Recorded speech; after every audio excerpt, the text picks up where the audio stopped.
ఈ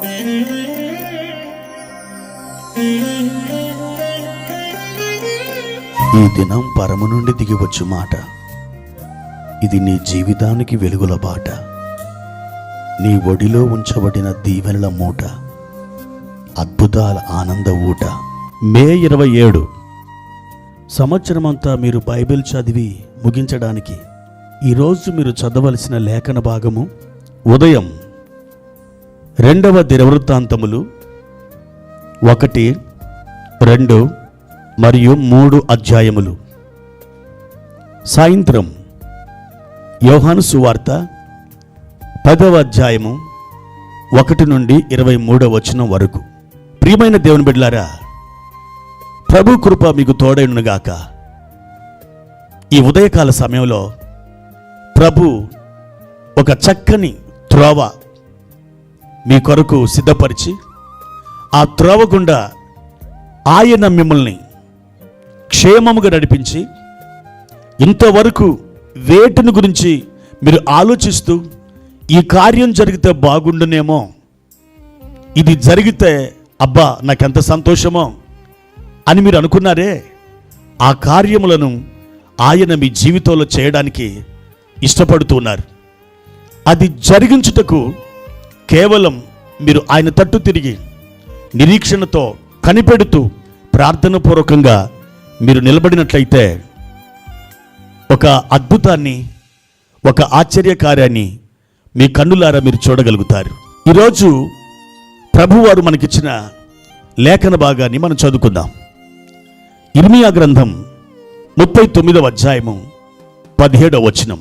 ఆ దినమున నేను నిన్ను విడిపించదను, నీవు భయపడు మనుషుల చేతికి నీవు అప్పగింపబడవని యెహోవా సెలవిచ్చుచున్నాడు.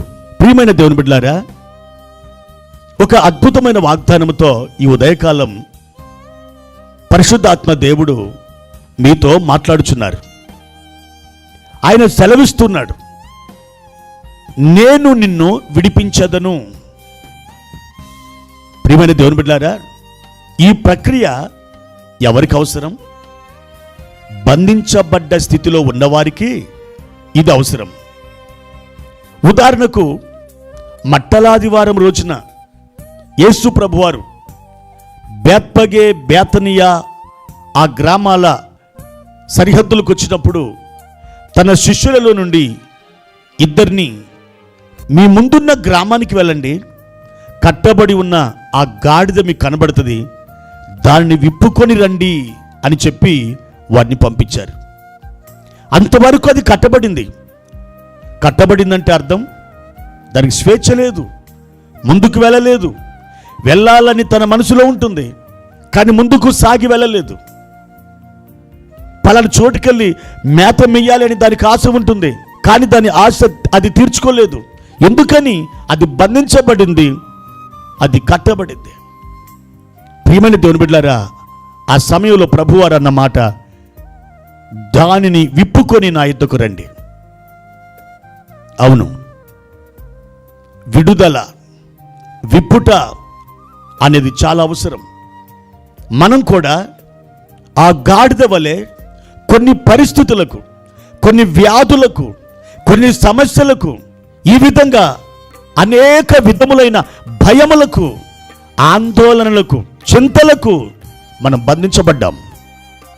ప్రభు అంటున్నాడు, నేను నిన్ను విడిపించదను, నేను నీకు సహాయము చేసేదను.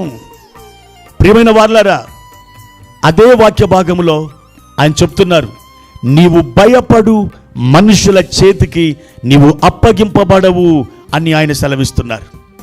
ఇక్కడ పరిశుద్ధాత్మ దేవుడు మరొక మాట మీకు తెలియజేస్తున్నారు. మీరు భయపడే మనుషులే కాదు, మీరు భయపడే పరిస్థితులు కూడా మీ యొద్దకు రావు అని సెలవిస్తున్నాడు. అవును దేవుని బిడ్డలారా, ఏ పరిస్థితి అయితే ఇంతవరకు నిన్ను బాధించిందో, ఏ వ్యాధి అయితే పెద్ద పెద్ద త్రాళ్ళ చేత నిన్ను కట్టేసిందో, ఏ సమస్య అయితే నిన్ను పగ్గముల చేత కట్టేసి ఈడ్చుకొని వెళుతుందో ప్రభు అంటున్నాడు, నేను ఈ దినమున నిన్ను విడిపిస్తాను. నువ్వు భయపడే ఆ పరిస్థితికి నేను నిన్ను అప్పగించను. నేను నీకు మేలు చేయబోతున్నాను. ధైర్యముగా ఉండు, దిగులు పడకు. నేను నీకు తోడయుండి నేను నిన్ను విడిపిస్తాను. దేవుడు అద్భుతంగా ఈ ఉదయకాలం మీతో మాట్లాడుతున్నారు. పరిశుద్ధాత్ముడు పలుకుచున్న ఈ మాట మీరు స్వీకరించుదురుగాక. నా ప్రియమైన సహోదరి సహోదరుడా, అద్భుతమైన రీతిలో దేవుడు మీకు మేలు చేయడానికి ఆయన ఇష్టపడుతున్నాడు. ఈ దినముననే ఆయన యందు విశ్వాసం ఉంచండి. ఆయన చేస్తాడు ఈ కార్యాన్ని అని మీరు నమ్మండి. నా దేవుడు నాకు మేలు చేయగలడు అని మీరు నిరీక్షించండి. ప్రభు నిశ్చయంగా మీకు కార్యం జరిగిస్తారు. ఈ దినముననే, రేపు కాదు, ఎల్లుండి కాదు, మరుసటి సంవత్సరం కాదు, ఈ రోజుననే ఆ కార్యాన్ని మీరు అనుభవిస్తారు. ఆ కార్యముతో మీరు సంతృప్తి నొందుతారు. తప్పకుండా పూర్వపు దినాలలోకి మీరు అడుగు పెడతారు. క్షేమము, సమాధానము మిమ్మల్ని ఏలుబడి చేస్తుంది. మీరు సంతోషముతో క్రొవ్విన దూడవలే గంతులు వేస్తారు. ఆ దినం ఈ దినమే.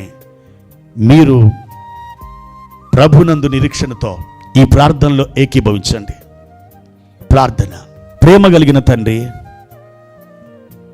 మహోన్నతుడా, ఆశ్చర్యకరుడా, మీ పరిశుద్ధమైన మీ ఘనమైన నామానికి వందనాలు. ఈ ఉదయకాల సమయంలో మీరు మమ్మల్ని విడిపించే దేవుడుగా, మేము భయపడే పరిస్థితులకి మమ్మల్ని అప్పగించని వాడవుగా మీరు ఉన్నందుకై వందనాలు. మీరంత మాత్రం మమ్మల్ని అప్పగించరు. అటువంటి పరిస్థితులకు మమ్మల్ని ప్రభువా ఎంత మాత్రం బలి చేయరు. మీరు మమ్మల్ని ఎంతో ప్రేమిస్తున్నారు. రక్తం పెట్టి మమ్మల్ని కొనుక్కున్నారు. మీ సొత్తుగా మమ్మల్ని మార్చుకున్నారు. మా తండ్రి, ఈ దినమున మా ప్రియులను బలపరిచి ఆదరించి లేవనెత్తు ఓదార్చుమని, కృపా సమాధానాలతో నింపుమని యేసుక్రీస్తు వారి నామములో ప్రార్థించి అడిగి వేడుకుంటున్నాం తండ్రి. ఆమెన్.